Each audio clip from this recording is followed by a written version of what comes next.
Bonjour à tous, cette vidéo est la troisième sur un cycle de 3 lié au changement que pourrait provoquer la crise du coronavirus et le confinement sur l'organisation des entreprises. Alors si vous n'avez pas vu les deux premières vidéos, je vous invite à aller les voir. Le lien de la première va s'afficher ici et les deux liens sont dans la description. On a parlé dans la vidéo précédente des origines de la crise actuelle, de comment ça va générer des réflexions auprès des collaborateurs et comment, en tant qu'être singulier, l'entreprise va être changée, modifiée par ces réflexions. On a vu que l'entreprise était un être singulier, composé de l'ensemble de ses collaborateurs. Mais si on élargit l'échelle, on peut aussi le voir pour l'ensemble des entreprises ou des ensembles d'entreprises, qui peuvent être aussi des êtres singuliers. Alors ça peut être des ensembles qui sont pris pour le tissu économique, donc des ensembles géographiques d'entreprises, des ensembles par secteur d'activité, par taille d'entreprise, par les relations qu'elles vont avoir entre elles, mais en tout cas des êtres eux-mêmes singuliers composés de plusieurs entreprises. Et donc si l'entreprise change parce que ses collaborateurs changent, par transitivité, les ensembles d'entreprises vont eux-mêmes changer. Mais au-delà des entreprises elles-mêmes, en tant qu'entités, c'est les interactions qui existent entre ces entreprises qui vont évoluer. Alors, il ne faut pas s'attendre à une révolution. La base du système et des échanges dans lesquels nous vivons ne va pas voler en éclats. Mais par contre, de nouvelles préoccupations vont émerger. Avant la crise du Covid-19, on avait conscience des problématiques liées au dérèglement climatique, mais leurs impacts restaient largement hypothétiques. On avait des données issues de calculs, on avait des statistiques, il y avait quelques événements locaux et souvent climatiques, mais en général, ça n'impactait pas directement l'activité économique et sociale de l'entreprise. Or, la crise actuelle et la crise économique et sociale qui va en découler touchent directement et fortement l'entreprise. Et la nécessité absolue d'éviter une nouvelle crise de ce type va devenir une préoccupation centrale pour bon nombre d'acteurs économiques. Et ça veut dire qu'une entreprise, même si elle ne souhaite pas y aller, elle va y être poussée naturellement parce que ses clients et ses fournisseurs vont l'y amener. Elle va devoir répondre à ses attentes et prendre des actions. Et c'est le bon moment pour mener ces actions. Car si avant la crise du Covid-19, c'était difficile de trouver ce qui pouvait faire sens pour les collaborateurs dans l'entreprise, de voir comment les engager, aujourd'hui, on peut définir un but commun et donc créer une dynamique collective et s'appuyer dessus pour agir. Ça va, par exemple, demander à l'entreprise de mettre la responsabilité sociétale de l'entreprise, la RSE, au centre de sa stratégie. De nombreuses entreprises avaient déjà intégré la RSE dans leur stratégie, mais c'était parfois un élément secondaire, voire marketing. La crise du Covid-19 rend la RSE stratégiquement centrale. Déjà parce que ça va avoir un impact sur le business. Les clients vont attendre de leurs partenaires qu'ils soient engagés sur ces sujets.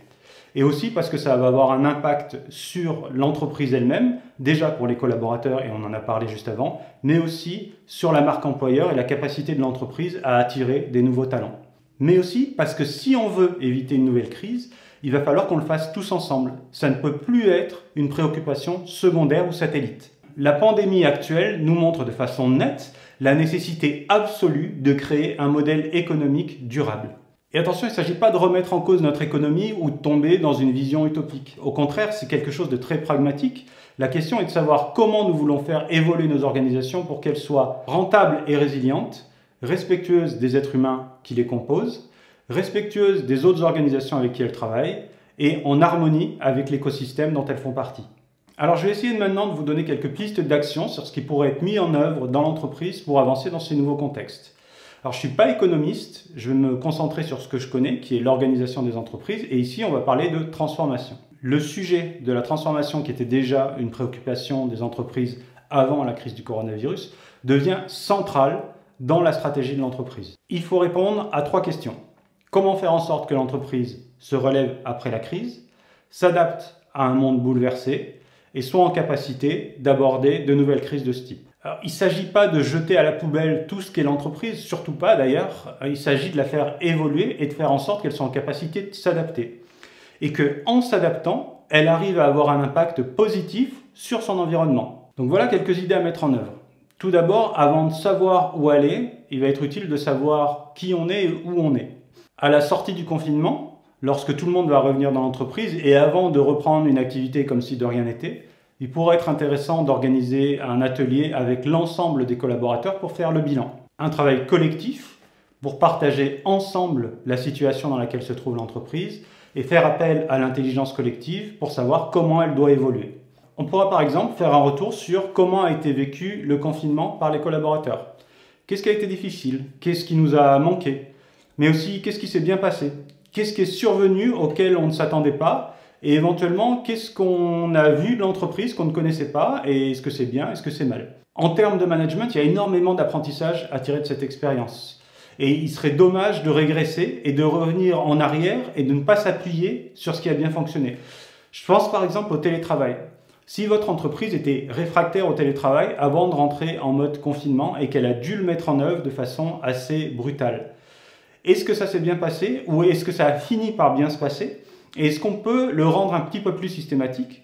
C'est très important déjà pour s'adapter dans le monde dans lequel on vit, mais éventuellement, si un nouveau confinement devait arriver dans le futur, ça lui permettrait d'être plus résiliente à l'avenir. Et ce travail, ça pourrait être la base du plan de transformation de l'entreprise. Alors, il ne s'agit pas de faire un plan de travail sur 5 ans, ultra détaillé. Le but, c'est de donner le cap et par la suite d'avancer pas à pas, tout en gardant cet horizon. L'idée, c'est pas de tout changer, il y a une question de tempo. On ne va pas rajouter de l'instabilité et des perturbations là où il va déjà y en avoir beaucoup. Le but, c'est d'amener le changement, d'accompagner le changement petit à petit. Et cette méthode, elle peut aussi être utilisée à l'extérieur de l'entreprise avec ses partenaires, avec ses clients et ses fournisseurs. Souvent, face à une crise de cette ampleur, on a tendance à se replier sur nous-mêmes. Mais là, on va avoir besoin de la force du collectif. Et créer du collectif avec ses partenaires peut avoir de la valeur pour construire le modèle dans lequel on veut évoluer demain. Par exemple, dans les sujets qui pourraient être abordés avec les clients et les fournisseurs, c'est comment peut-on changer nos cycles de production pour revenir sur une production plus locale ou européenne? Comment faire en sorte que ce soit possible pour l'entreprise, pour ses clients, pour les fournisseurs et pour les consommateurs? C'est en travaillant les uns avec les autres qu'on arrivera à construire ce modèle, pas en étant les uns contre les autres. Dans les autres actions possibles, il y a beaucoup à faire au niveau de la RSE.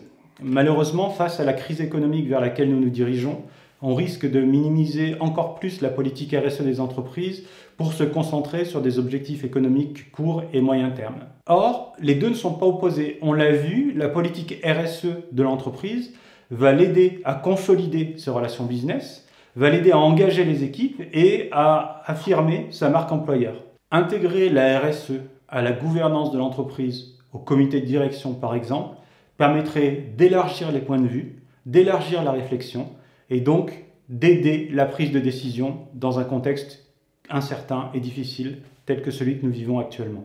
Voilà, c'est la fin de cette troisième partie et du cycle des 3 vidéos autour des réflexions que j'ai pu mener sur quels vont être les changements qui pourraient s'opérer dans l'organisation des entreprises après la crise du Covid-19. J'espère que ça vous aura amené matière à réflexion. N'hésitez pas à mettre un pouce en l'air si vous avez aimé les vidéos. Ne vous sentez pas obligé de mettre un pouce en bas, mais dans tous les cas, dites-moi en commentaire pourquoi. Je vous rappelle que ces 3 vidéos sont faites en miroir avec Pierre Amelot qui a traité du même sujet. Le lien vers sa 3e vidéo doit se trouver par ici ou en description de la vidéo. N'hésitez pas aussi à partager cette vidéo, c'est important pour moi de manière à me laisser la capacité à en faire de nouvelles sur de nouveaux sujets. Et d'ici là, je vous dis salut!